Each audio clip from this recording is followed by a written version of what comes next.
اجر کی قسم اور 10 راتوں کی اور جفت اور طاق کی اور رات کی جب رخصت ہونے لگے، اور بے شک یہ چیزیں عقل مندوں کے نزدیک قسم کھانے کے لائق ہیں، اس بات پر کہ کافروں کو ضرور عذاب ہوگا۔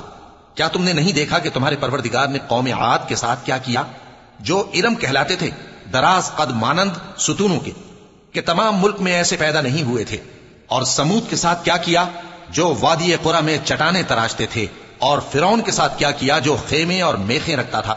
یہ لوگ ملکوں میں سرکش ہو رہے تھے، پس ان میں بہت سی خرابیاں کرتے تھے، تو تمہارے پروردگار نے ان پر عذاب کا کوڑا برسا دیا۔ بے شک تمہارا پروردگار طاق میں ہے۔ اگر انسان عجیب مخلوق ہے کہ جب اس کا پروردگار اس کو آزماتا ہے، کہ اسے عزت دیتا اور نعمت بخشتا ہے، تو کہتا ہے کہ میرے پروردگار نے مجھے عزت بخشی، اور جب دوسری طرح آزماتا ہے کہ اس پر روزی تنگ کر دیتا ہے، تو کہتا ہے کہ میرے پروردگار نے مجھے ذلیل کیا۔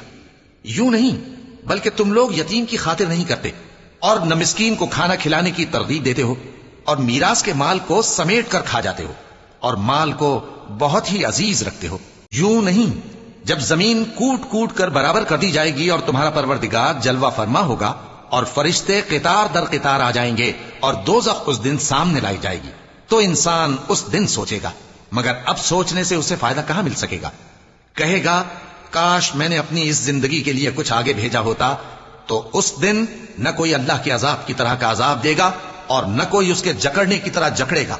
اے اطمینان والی جان، اپنے پروردگار کی طرف لوٹ چل، تو اس سے راضی، وہ تجھ سے راضی، سو تو میرے خاص بندوں میں شامل ہو جا اور میری بہشت میں داخل ہو جا۔